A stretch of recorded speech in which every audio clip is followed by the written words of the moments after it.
Étude du transistor bipolaire en régime saturé ou bloqué. Fonctionnement du transistor bipolaire en régime saturé ou bloqué. Dans le cas qui nous préoccupe, le transistor est utilisé soit en régime saturé, soit en régime bloqué, c'est-à-dire en commutation, à la manière d'un interrupteur, copiant les deux états de celui-ci. Interrupteur fermé égale transistor saturé. Cet état correspond au passage d'un courant dans le circuit. Interrupteur ouvert égale transistor bloqué. Ce second état correspond à l'absence de courant dans le circuit. L'interrupteur est à commande mécanique alors que le transistor est à commande électrique. La figure 16 représente cette analogie entre interrupteur et transistor utilisés en commutation. Pour continuer dans la voie de l'analogie entre interrupteur et transistor, ce dernier fonctionnant en commutation, deux grandeurs physiques sont à prendre en considération. Reportez-vous à la figure 17, celle-ci représente le cadran 1, c'est-à-dire la caractéristique de sortie IC fonction de VCE pour IB donné. Ces deux grandeurs sont VCE sat, VCE saturation et ICB0. VCE sat correspond à la tension de coude de la caractéristique, on l'appelle encore tension de déchet. Il s'agit de la valeur minimale que prend la tension VCE pour un IC imposé.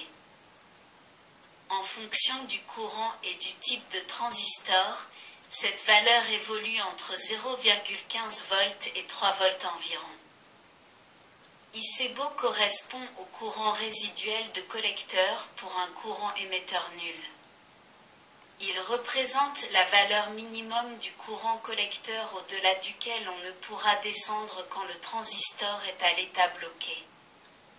C'est le courant inverse de la jonction collecteur-base, puisqu'il s'agit d'un courant inverse de jonction, il est dû au porteur minoritaire, par conséquent, il augmentera sensiblement avec un accroissement de la température.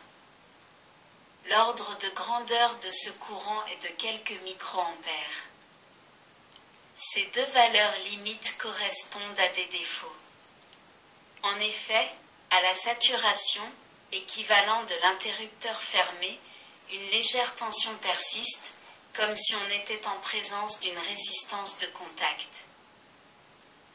D'autre part, au blocage, un léger courant résiduel subsiste et peut être assimilé à un interrupteur mal ouvert qui posséderait une résistance de fuite parasite en parallèle sur ses contacts. Une autre valeur importante est la puissance maximale qui peut être dissipée sur le collecteur.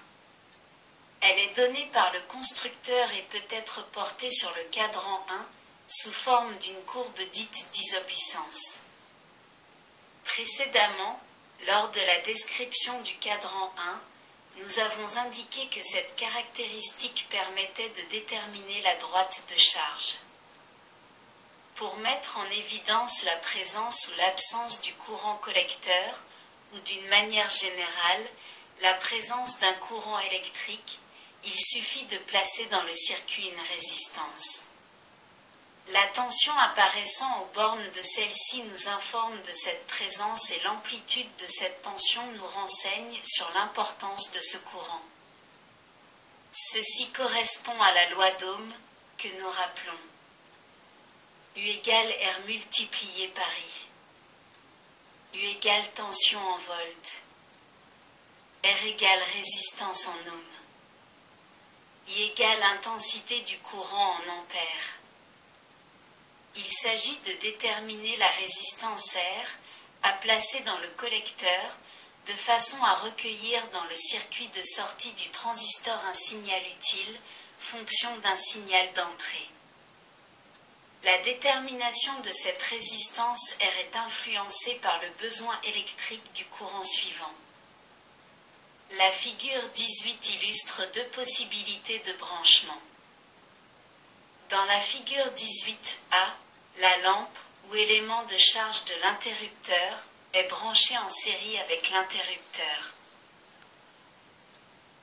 Quand ce dernier est fermé, le courant circule et la lampe est allumée. Quand il est ouvert, la lampe s'éteint. Dans la figure 18b, la lampe et l'interrupteur sont branchés en parallèle. Quand on ferme l'interrupteur, la lampe s'éteint. Quand il est ouvert, la lampe est allumée. Le résultat de fonctionnement est l'inverse de celui du montage précédent. D'autre part, quand l'interrupteur est fermé, si on ne place pas en série une résistance R, la tension d'alimentation VCC se trouve court-circuitée. En électricité, comme en électronique, le court-circuit est à éviter. Il est nécessaire aussi de prévoir une tension VCC supérieure à la tension de la lampe, car pour que cette dernière soit allumée, la tension VCC doit être égale à la tension de fonctionnement de la lampe, plus la chute de tension dans R.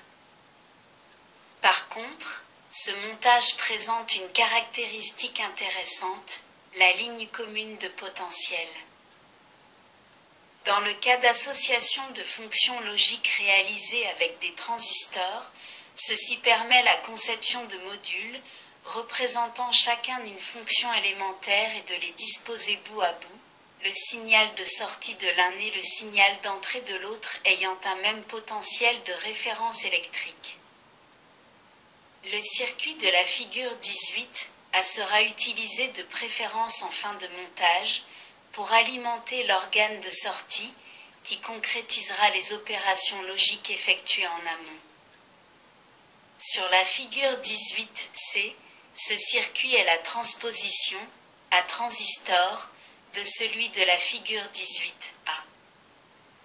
La figure 18D représente la transposition à transistor du montage de la figure 18B. La figure 19 représente les cas plus généraux. Il ne s'agit plus de la lampe, mais d'une résistance de charge RL, L égale l'OA d'égale charge. La résistance de collecteur est repérée par RC. Examinons ce qui se passe dans le circuit de la figure 19A, où la résistance de charge est confondue avec celle du collecteur RC. En règle générale, il faut bien partir de données connues et dans cet exemple, on suppose que nous connaissons la tension nécessaire au fonctionnement du récepteur RL, soit son courant, soit sa résistance. Cette tension détermine approximativement la valeur de la tension d'alimentation VCC. VCC égale VRL plus VCESAT. La tension VCC et le courant IRL qui devient courant collecteur permettent le choix du transistor. Quand le transistor est bloqué, interrupteur ouvert, la tension à ses bornes VCE est la suivante. VCE égale VCC moins, RL multiplié par ICB0. Il faut se souvenir que le transistor n'est pas un interrupteur parfait et qu'en l'absence de polarisation de la jonction émetteur-base, circule dans le collecteur le courant inverse ICB0 de la jonction collecteur-base. Pour le tracé de la droite de charge, on suppose le transistor comme un interrupteur parfait et la tension devient VCE égale VCC. Quand le transistor est saturé, interrupteur fermé, le courant qui traverse le circuit est donné par la relation IC égale VCC moins VCE SAT divisé RL. Dans le cas de la droite de charge, on néglige la tension VCE de saturation. Certains transistors de commutation ont une tension de déchet inférieure ou un barre oblique dixième de volt. Par conséquent, IC égale VCC divisé RL.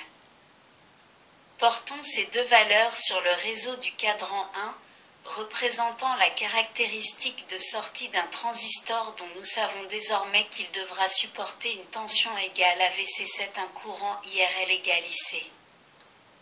Sur la figure 20, la droite D qui relie ces deux valeurs s'appelle la droite de charge. Le courant IC qui circule dans RL quand le transistor est saturé correspond, d'après le réseau, à un courant base IB. Nous connaissons la relation.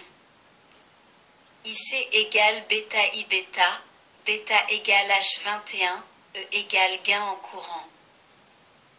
Dans le cas de la figure 20, cette relation n'est plus vérifiée car IC inférieur à bêta IB ou IB supérieur à IC divisé par bêta.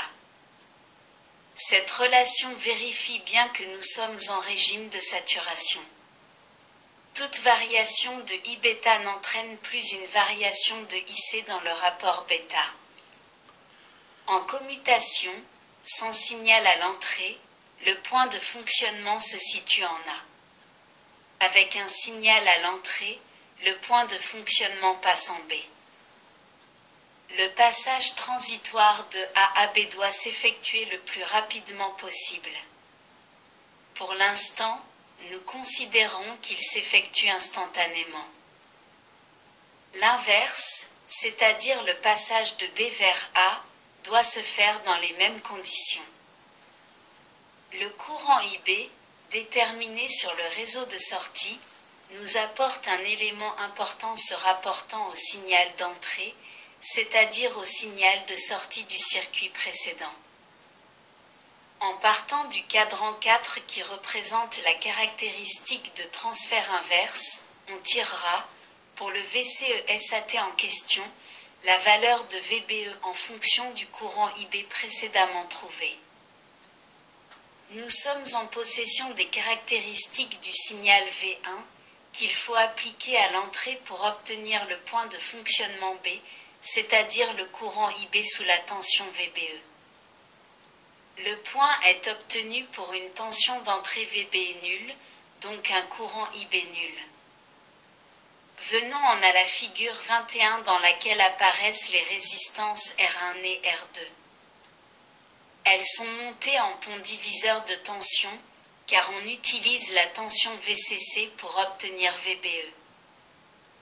Dans R1, circule le courant IP, du pont diviseur, plus le courant base IB. VR1 égale R1 multiplié par IP plus IB.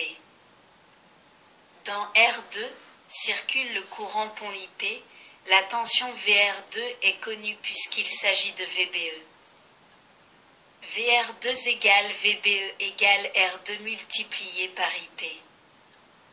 Pour des raisons de stabilité du point de fonctionnement, on prend un courant pont IP égal à 10 fois le courant base IB, écart de IB dû à la dispersion du gain en courant ou à une variation de température. IP égale 10 IB. Par conséquent, dans R1 circule 11 fois le courant base et la valeur ohmique de chacune de ces résistances est la suivante. R1 égale VCC moins VBE divisé par 11 multiplié par IB. R2 égale VBE divisé par 10 multiplié par IB. Quand l'interrupteur y est ouvert, la tension VBE apparaît aux bornes de R2, le courant IB est injecté dans la base du transistor. Le courant IC circule dans RL. Nous nous trouvons sur la droite de charge au point B. Le transistor est saturé. Pratiquement, toute la tension VCC se trouve aux bornes de RL, alors que la tension VCE est presque nulle. Quand l'interrupteur y est fermé, la tension VBE disparaît, le courant IB est nul entraînant l'annulation de IC à ICB0 près. Nous nous trouvons sur la droite de charge, au point A. Le transistor est bloqué. Toute la tension VCC est transférée entre collecteur et émetteur du transistor, La tension aux bornes de RL est pratiquement nulle. Revenons au montage de la figure 19b et examinons son fonctionnement. Pour cela, il faut connaître la droite de charge du montage qui est construite en considérant le transistor comme un interrupteur parfait. Les limites, sur cette droite de charge, du point de fonctionnement en commutation, bloqué ou saturé, le transistor étant considéré comme un interrupteur non parfait. Dans ce type de montage, nous savons que la tension VCC doit être supérieure à la tension nécessaire au récepteur constitué par RL. Cette valeur minimale de VCC est déterminée par VCC égale VL plus RC multiplié par IL. Il est bien évident que nous connaissons VL et IL, donc RL. Le choix de RC nous permet avec IL de définir VCC et éventuellement de prendre une autre valeur pour RC afin de ne pas aboutir à une tension VCC trop élevée. Le choix de RC conditionne la valeur de IC en considérant le transistor comme un interrupteur parfait. IC égale VCC divisé par RC1. Toujours en partant des mêmes considérations, nous pouvons trouver VCE. VCE égale VCC moins RC multiplié par IL2. Il faut noter que VCC moins RC multiplié par IL égale VL. Le courant IC et la tension VCE permettent le choix du transistor. Ce choix étant fait, on dispose de la caractéristique de sortie sur laquelle on reporte les valeurs 1 et 2 qu'il suffit de relier pour obtenir la droite de charge. Maintenant, nous allons chercher les limites de fonctionnement en ne reconsidérant plus le transistor comme un interrupteur parfait. À l'état saturé, le courant IC devient IC égale VCC moins VCE SAT divisé par RC. En considérant, sous la tension VCE SAT, le courant dans RL comme négligeable. À l'état bloqué, la tension VCE devient VCE égale VCC moins RC multiplié par IL plus RC multiplié par ICB0 égale VCC moins RC, IL plus ICB0. La figure 22A illustre la caractéristique de sortie d'un transistor sur laquelle nous avons porté ces valeurs. Comme précédemment, nous déduisons, à partir de ce réseau, le courant IB, puis du cadran 4 la tension VBE correspondante en fonction du VCE SAT. La figure 22B représente le montage avec son circuit de commande R1, R2 et I, identique à celui de la figure 21. Nous savons calculer R1 et R2 car il s'agit du même raisonnement que pour le montage précédent. La présence d'un courant base engendre un courant de collecteur.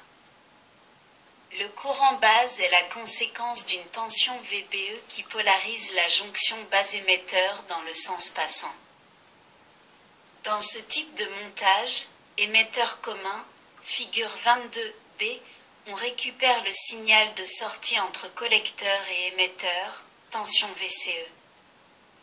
Entre l'entrée et la sortie, il y a inversion du signal.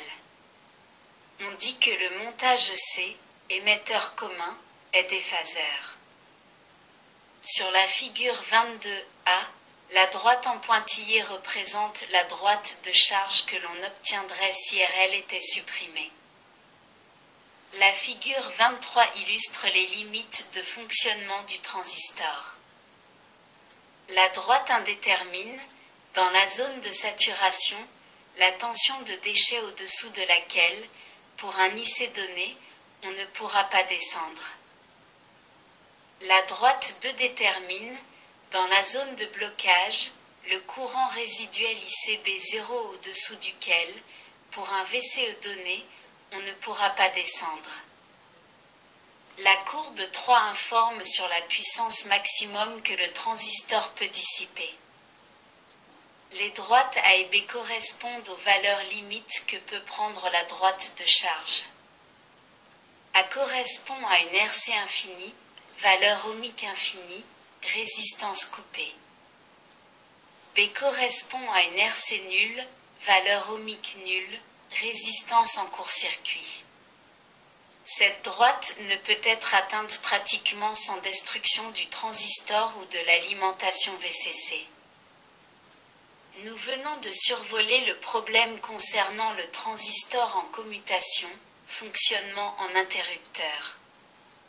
Le but de cette leçon n'est pas l'étude des montages à transistors, mais de fournir une connaissance suffisante pour aborder la réalisation de processus logiques en partant d'un matériel qui a ses limites physiques et, par conséquent, de scinder les écueils dus à une mauvaise interprétation logique et ceux dus à des aléas inhérents à la technologie. La réalisation pratique d'un montage doit toujours comporter au moins 2 phases. Une phase logique pure et théorique. Une phase pratique impliquant la connaissance de la technologie employée. Ces 2 étapes sont aussi importantes l'une que l'autre. La seconde est trop souvent escamotée et un grand nombre de déboires lui sont imputables. Les constructeurs mettent à la disposition des techniciens des notices relatives aux paramètres des circuits qu'ils fabriquent, il faut en prendre connaissance.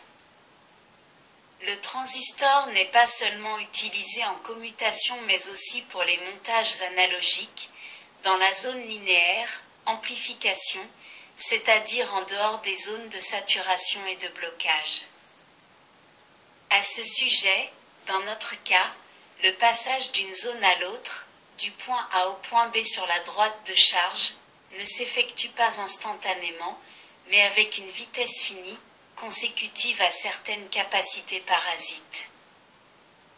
Ce trajet emprunte la zone linéaire d'amplification qui constitue un inconvénient en commutation, et plus le temps de transit est court, plus nous minimisons cet inconvénient, celui-ci se traduit par une dégradation des fronts montants et descendants du signal, ainsi qu'une sensibilité accrue, à ce moment-là, aux parasites extérieurs.